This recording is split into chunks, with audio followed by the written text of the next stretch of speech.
अस्सलामुअलैकुम। Sports world में खुशामदीद। मैं हूं आपके साथ हिफ्सा इम्तियाज। और नाजरीन, इस वक्त पाकिस्तान और न्यूजीलैंड के दरमियान जो T20 सीरीज जारी थी उसका आखिरी मैच कल होगा और इस वक्त टीम वेलिंगटन में मौजूद है और वेलिंगटन में उन्होंने भरपूर प्रैक्टिस भी की है अपने आखिरी T20 मैच के हवाले से। कुछ इम्कानात भी जाहिर किए जा रहे हैं कि शायद चेंजेस हों, क्या चेंजेस होनी चाहिए और बाकी तमाम इशूज़ पर बात करने के लिए मेरे साथ स्टूडियोज में मौजूद हैं जाहिद मकसूद साहब, यूसुफ अंजुम, इसके साथ साथ हमें ज्वाइन करेंगे सलीम खालिक साहब भी। सलीम साहब, सबसे पहले आज आगाज आपसे करूंगी। अस्सलाम वालेकुम, उम्मीद करती हूँ आप खैरियत से होंगे। कहिएगा, अब आखिरी जो मैच होने जा रहा है पाकिस्तान की टीम ने उसके हवाले से वेलिंगटन में प्रैक्टिस भी की है, जो चेंजेस हम सुन रहे हैं आप उस हवाले से क्या बताएंगे? देखिए, ऑफिशियली तो कुछ कहा नहीं है कि चेंजेस होंगी, लेकिन बहुत सारे प्लेयर ऐसे हैं जिनको मौका मिलना चाहिए। उस्मान है, सुफियान है, पता नहीं टीम मैनेजमेंट ने सोचा क्या है।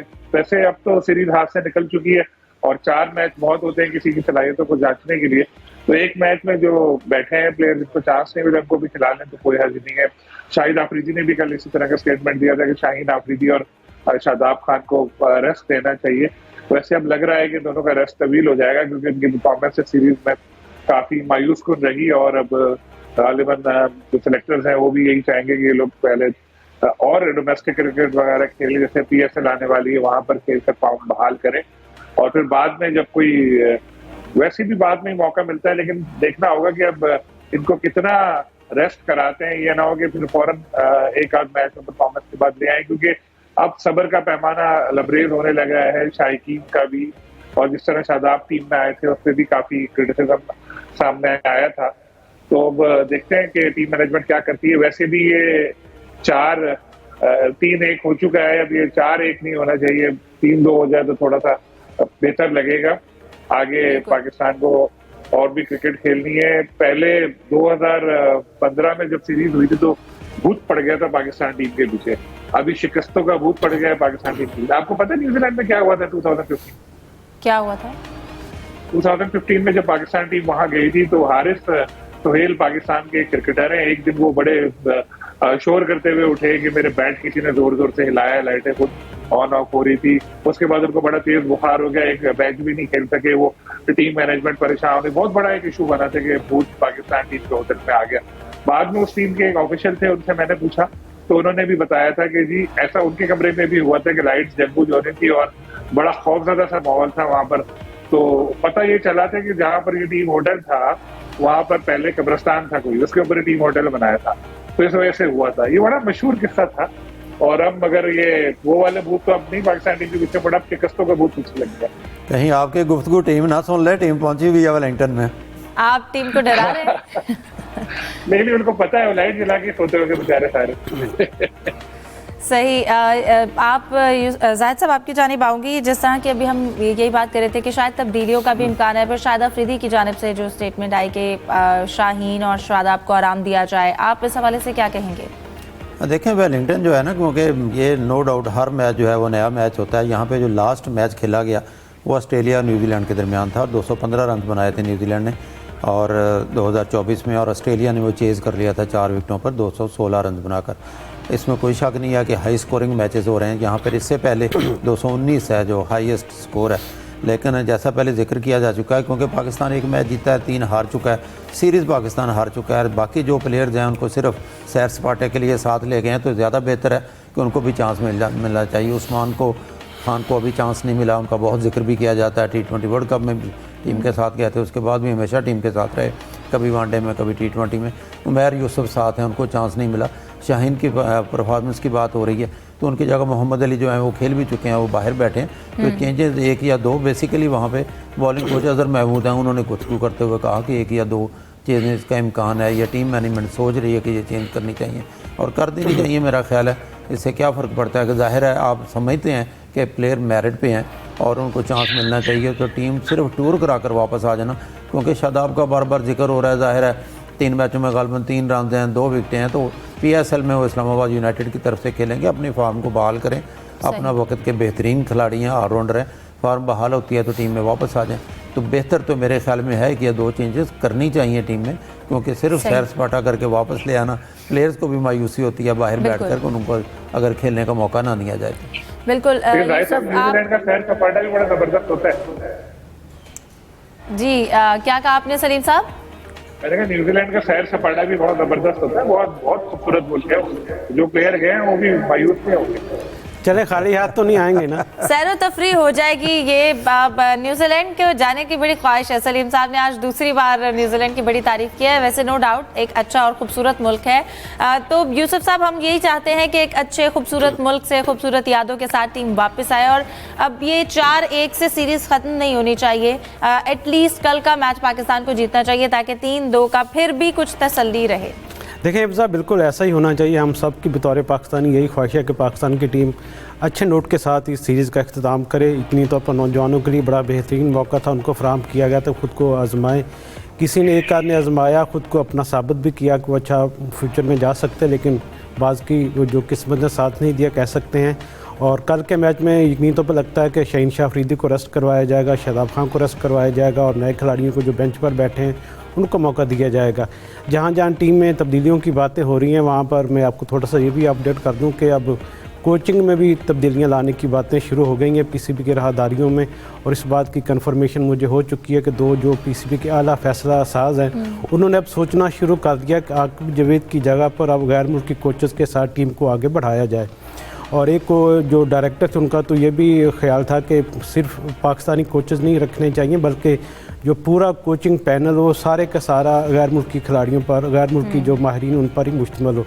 तो ऐसी चीज़ें होती रहती हैं, क्योंकि इससे पहले आपको पता है कि गैरी क्रिस्टन को मौजूदा सेटअप में फ़ारिग किया गया, जैसन गिलस्पी ने राहें अपनी जुदा की। लेकिन अब देखना ये कि पाकिस्तान क्रिकेट बोर्ड ने अब जो फ्यूचर के लिए अपनी प्लानिंग कर रहा है, जिसमें एशिया कप है, T20 वर्ल्ड कप है, उसके लिए क्या माइंड फ्रेम वो रखते हैं। टीम में तब्दीलियाँ यकीनी तौर पर उन्होंने की हैं, वो क्या उसी टीम के साथ जाना चाहेंगे, क्या कोचिंग स्टाफ जो अब इस वक्त टीम के साथ है क्या उसी को कैरी ऑन करेंगे, और क्या गैर मुल्की कोचेज़ के साथ अब आगे बढ़ना चाहिए। क्योंकि गैर मुल्की कोचेज़ के साथ अगर हम जाते हैं तो फिर एक सवालिया निशान हम पीसीबी पर भी आता है कि क्या जो पहले गैरी क्रिस्टन और गिलस्पी थे उनका क्या कसूर था, उनको क्यों निकाला गया, क्या उनके रुखसती के बाद अब क्या गैर मुल्की कोचेज़ पाकिस्तान के साथ काम करने के लिए तैयार होंगे। ये वो बड़ा सवाल है जिसका जवाब बिल्कुल ये एक बड़ा सवाल है यूसुफ, और जो चेंजेस हैं वो अगर अच्छे के लिए आए तो ये यकीनन बहुत अच्छी चीज़ है।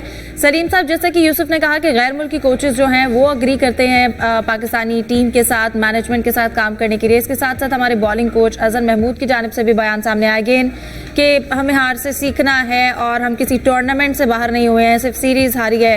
तो सीखने का जो अमल है वो कब तक चलेगा, और इस सीखने के बाद क्या हमें समझ के आई है वो कब पता चलेगा? देखिए, मैंने जब से होस्ट संभाला क्रिकेट मैंने देखना शुरू की, मैं अखबारों में खबरें पढ़ता था, तो जब टीम हारती थी ना तो यही कहते थे सीखने के मराइल से गुजर रहे हैं, टीम तश्कील नौ के दौर से गुजर रही है। और इतना अरसा हो गया अभी भी मैं वही देख रहा हूँ, और मेरा ख्याल है कि 20 साल बाद जो कोई देखेगा वो भी यही देखेगा। क्रिकेट का यहाँ पर यही होता है, कुछ अल्फाज रट लिए हैं और वही जो है दोहराते रहते हैं। गैर मुल्की तो अभी भी देखें, अजहर महमूद भी गैर मुल्की है, बरतानवी की शहरियत है। हमारे मेंटोर वकार यूनुस वो भी गैर मुल्की है, ऑस्ट्रेलियाई है। हमारे मेंटोर सकलैन मुश्ताक वो भी है, वो बरतानवी है। तो वैसे भी क्रिकेटर तो हमारे बहुत सारे, और भी बहुत सारे करंट क्रिकेटर्स भी ऐसे हैं जिन्होंने एक दूसरे मुल्क से वहां पर अपनी कोई नेशनलिटी वगैरह तो नहीं, लेकिन एक कार्ड वगैरह अपना बनाया हुआ है। तो ये तो चल ही रहा होता है। लेकिन ये यूसुफ साहब ने बहुत अच्छी बात बोली कि जिस तरह गैरी क्रिस्टन और जेसन गिलेस्पी को हटाया गया, क्या उसके बाद कोई बड़ा नाम हमारे यहाँ आने को तैयार होगा? मुझे लगता है बहुत मुश्किल है, क्योंकि पहले वो मिकी आर्थर के साथ भी यही हुआ, इनके साथ भी यही हुआ। होता ही है कि हमारे अपने साबिक क्रिकेटर साजिश करते हैं। फॉरेन क्रिकेटर जब यहाँ आते हैं कोचिंग वगैरह करने के लिए, तो जो हमारे मौजूदा क्रिकेटर, वो साबिक क्रिकेटर है, वो अपने आप को लाने के लिए उनको साजिशें करके निकाल देते हैं। माजी में आपको याद होगा कि जब मिकी आर्थर टीम के साथ मुंसलिक हुए थे, अभी जो सेकंड उनका दौर था, तो उस वक्त भी टीम हारी थी वर्ल्ड कप में, तो पीसीबी ने कमेटी बनाई। उस कमेटी में मिसबाउल हक भी थे, उसने रिकमेंडेशन दी कि भाई इनको हटाओ, और बाद में वो खुद ही चीफ सेलेक्टर और हेड कोच बन गए। अभी कोई कमेटी तो नहीं बनी, लेकिन जब टीम हारी तो उसके बाद इस तरह की बातें हुई कि जी चेंज होना चाहिए कोचिंग में भी। तो आकिब जावेद जो थे उनकी राय काफी अहम थी, और वो फिर खुद बन गए, और वो भी चीफ सेलेक्टर और कोच बन गए, और गैर एलानी चीफ सेलेक्टर। वो भी यही सारे मिसबा को क्रिटिसाइज करते रहते थे। एक तरह से चीजें जो हैं वो रिपीट हो रही हैं, नाम जो है वो बदले हैं, और ये चेंजेस ज़रूरी हैं। और जो हमारा लर्निंग प्रोसेस है इसको अब थोड़ा सा प्रैक्टिकली देखना चाहिए कि जो गलतियों से सीखा है फिर उनका अमल कहाँ पर हो रहा है। डिस्कशन को कंटिन्यू रखेंगे। यहाँ वक्त तो एक ब्रेक का, आप हमारे साथ रहिए।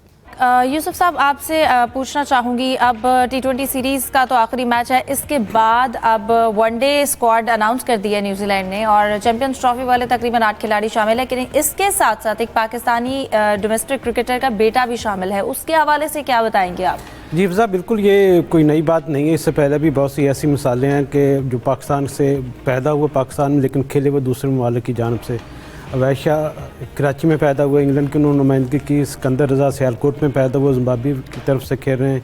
इमरान ताहिर लाहौर में उन्होंने क्रिकेट खेली लेकिन नुमाइंदगी कर रहे हैं वो जनूबी अफ्रीका की। इस तरह ये जो मोहम्मद अब्बास अरसलान है, ये एक पाकिस्तान के फर्स्ट क्लास क्रिकेटर हैं। अज़हर अब्बास उनके बेटे हैं। अज़हर अब्बास का ताल्लुक़ खानेवाल से था और वहाँ का एक गांव है रोशनपुर, वहाँ से फिर वो लाहौर शिफ्ट हुए। यहाँ पर उन्होंने अपनी क्रिकेट खेली और उसके बाद यहीं पर इनकी पैदाइश हुई मोहम्मद अब्बास की भी।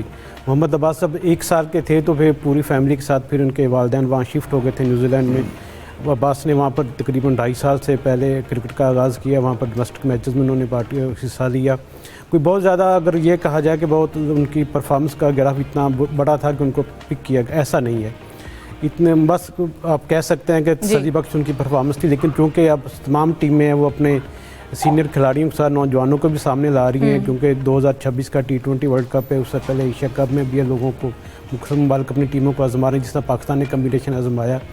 तो अब्बास एक लेफ्ट आर्म फास्ट बॉलर हैं, बैटिंग भी अच्छी करते हैं। बतौर ऑलराउंडर उनका इंतखाब किया गया है। पाकिस्तानी टीम ने मिस किया जी बिल्कुल कह सकते हैं आप। अब देखना ये कि अब्बास भी पाकिस्तानी है और वो पाकिस्तानी बैटर्स के खिलाफ बॉलिंग करते नज़र आएंगे, पाकिस्तानी बॉलर्स के खिलाफ ही वो गेंदबाजी करते नज़र आएंगे। तो यकीनी तौर पर एक अच्छा इजाफा हम कह सकते हैं न्यूजीलैंड की टीम में, और क्योंकि वो पाकिस्तान ने इस टैलेंट को मिस किया है। मैं आपकी जानिब आऊँगी जाहिद साहब। अब इसके साथ साथ बांग्लादेश के हवाले से भी जो सीरीज़ है, हम कल भी डिस्कस कर रहे थे, पहले वनडे भी मैचेस होने थे लेकिन अब उनको ख़त्म कर दिया है और सिर्फ T20 मैचेस होंगे आगे। इस चेंज की क्या वजह है? हाँ, बेसिकली फ्यूचर टूर प्रोग्राम नहीं है, ये कि दरमियान में विंडो निकाली थी दोनों क्रिकेट बोर्ड्स ने, बांग्लादेश और PCB ने।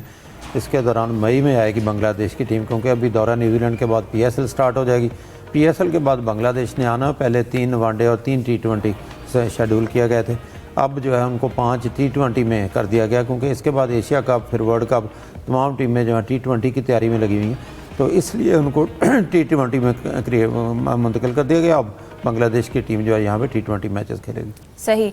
सलीम साहब, मैं आपकी जानिब आना चाहूँगी। अब चैंपियंस ट्रॉफी के बाद जो एक इवेंट पाकिस्तान में मरकज़ निगाह होना है वो है PSL का। 11 अप्रैल से ये स्टार्ट होगा।